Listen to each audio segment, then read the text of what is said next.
What's really good, America? You know what this is. It's your boy Prime Time. And I'm back again. Once again. And what I wanted to talk about was this company you probably heard of. It's an upstart. Started about a year ago now, to be exact. It was a rideshare company only in New York, called Juno. Now Juno came out here. They promised drivers all type of, they promised drivers the stars, the moon, everything, stocks, investments into the company. They talked about how they were going to basically take out the big fish, Uber. They're talking about how good the app was and how friendly the drivers would be because they would take care of the drivers, make the drivers happier, and all this flim flam. But one thing I learned about this game is that rideshare companies come and go because, as drivers, when we think about the business that they have, like the expenses that we have, we don't see how many expenses that they have. We automatically say, oh, they don't have any overhead, Well, they do. Rideshare companies have a ton of overhead. They have a ton of employees that's basically working on the app, or designing the app, redesigning the app, updating the app. They have engineers that make sure the app is working fully functional at all times. They have employees that answer the phones, maybe not for Uber and Lyft per se, but they have at least some kind of connection to the drivers and the passengers. So they have somebody that needs to man those stations. Okay, so they have a ton of overhead. And Juno did have people that actually answered the phone right away. So I actually talked to actual person when I called Juno, and talked to somebody right away. I had signed up for Juno and all the whole 9 yards. It's just not here in Cleveland. But anyways, if you haven't heard about it, they shut their doors. A company called Gets, which is a Tel Aviv based company, essentially bought them out. And apparently the company's still going to be called Juno by Gets. Apparently it seems like that the Gets is trying to open up markets here in America because it's mostly over there in Europe. Now, that's all good. That's all fine and dandy. I mean, I'm with it. If another company can come in and buy out Juno because they're bigger, stronger, and more financially, backed than Juno, Now, it was a lot of questions about the stocks. A lot of drivers had questions about stocks. They couldn't really explain the way it works, and it was definitely fishy because what it boils down to now is that drivers will not get that money that they wanted.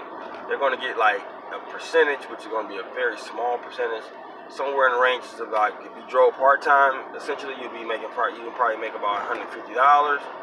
And if you drove like a lot of hours full time, you make about $250. Man, you can go out and drive for that basically, right? So not really good. And Gets has no plans of even continuing with the stocks into the company at all. That's not even, and not to mention, a lot of people don't even know if that's even legal.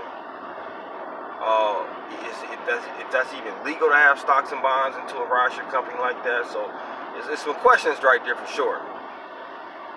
There'll be some questions. But I guess it was good for a little bit.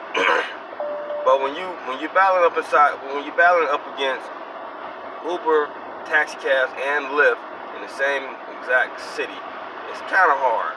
You know what I mean? For you to just move in there and just be like, yes, you're going to have to, like the first year, all businesses lose money. It's not a business around that made money on its first year. If it is, it's a rare occasion. Most companies prepare to lose money the first year, right? They know that they're going to lose money. But this company didn't prepare to lose money because, number one, when they came into the game, I recall this company coming into the game with about, I think it was like $50,000, like funded, like they were funded like $50,000 or something like that. Like, for example, Lyft, when they came in the game, they had $1 million already. That's what it's going to take. In 1/4 mile. You understand? It's going to take at least $1 million in investments, like for you to be able to sustain some of those losses. There's no way you can come in there with $50,000 invested. I mean, yes, the owner, the CEO, he had millions of dollars, so yeah, I get that. So they were good on that level, but they didn't come in the game with a lot of money, a lot of capital. You need capital, and that's where they fell short. They didn't have enough capital, I believe. And I mean, I'm just telling you my opinions here because I'm not sure how it really worked out for them. I just figure if you're gonna come in the game like that, you're gonna have to have some capital, or you're gonna lose money. There's a lot of reasons why they lost money. You know what I'm saying? And then you sitting there, you gotta compete with Uber and Lyft. In New York, yeah, it's a little much higher in New York than it is in most places in the United States, but it's still, the wages are still a lot lower because, they even lowered it, they lowered it there too because they wanted to, really, really make a run at it at the taxi cab companies, right? On the right. So that's what they did. So that's pretty much how it goes, So Juno is no go. Okay, if you haven't heard about it, you heard it from me. Juno is a no go. So if you was wondering if Juno was gonna come to your town pretty soon, no, they probably will not. And if it does, it will be called Juno by Gets, and eventually they'll probably change it to Gets all the way around. So we'll see. We will see. Okay. I don't even know how long they're going to keep it Juno. I mean, eventually they're going to change it to Juno by Gets or something, right? So anyways, that's what it is. It's kind of a sad day for Juno. It's been a couple days since they pretty much essentially gave up, and gave out. And it is a few other companies out here still that, still some hope for us, like Tried. I looked into Tried a little bit. I do know you're based out of Tulsa, Oklahoma, and they're very relatively small. They're in a few other cities, but not anything close to me. So there's no telling. It seemed like to me that so far they have been focused on the smaller markets that I think Uber and Lyft rarely focus on. Like small markets like Oklahoma. I mean, yeah, they got Uber and Lyft out there probably, but I know they got Uber out there, and they probably have Lyft out there too, but it's just so small of a place to be, you know what I'm saying? Like, you know what I mean? So it's not like they put a lot, they're not investing a lot into that market. And I apologize to anybody that lives in Oklahoma. I'm not trying to dog your state. I'm just saying, let's be honest. It's not like California. It's not like, Los Angeles or something like that, or New York, where it's a big market. I mean, let's just be honest. We talking small market. Like, even like, for example, I live here in Cleveland, and Cleveland is a relatively small market. Okay? It is a little bit bigger than Oklahoma, I would think, but it's definitely a small market. Okay? So yeah, that's what it do.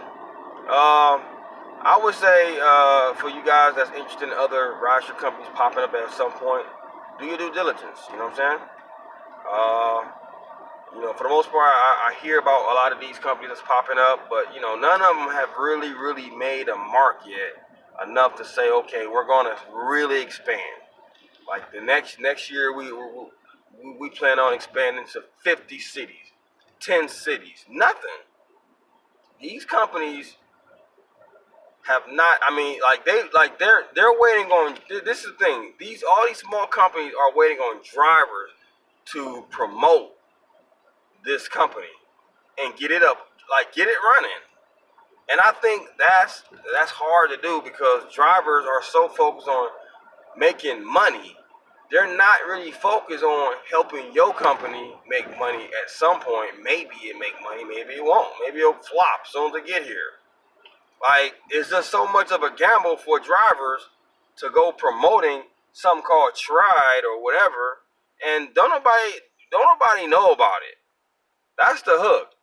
Passengers don't know about it. Drivers don't know about it. Don't nobody have nobody heard of Tride and Juno all like that. Maybe a few actual awoke drivers have actually heard of it. But if you're a part-time driver that can care less, like all you got is Uber because you don't even care about driving for Lyft. You think it's just too much work to have both, right? If you're one of those, you definitely don't care about any other new rideshare companies that could possibly make your life better or more profitable. Of course not, because all you do is do Uber and or Lyft. You just do it and you make a few dollars and you run home. You're good to go. You're good. You don't gotta care. You don't gotta care in the world. Do this part time. Okay. So that's why I think the problem lies with those small companies. They almost got to get out here and they got to do it themselves. I don't know I don't know how to do it. It's really hard to do because, to be quite honest with you, with these big companies like Uber and Lyft, it's almost impossible.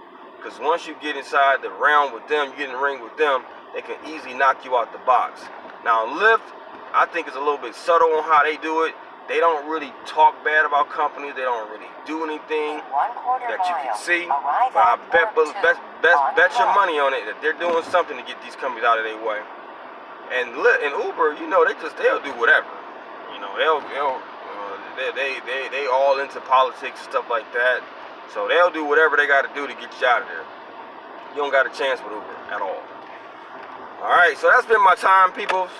I'm gonna go ahead and end this joker right here, right now.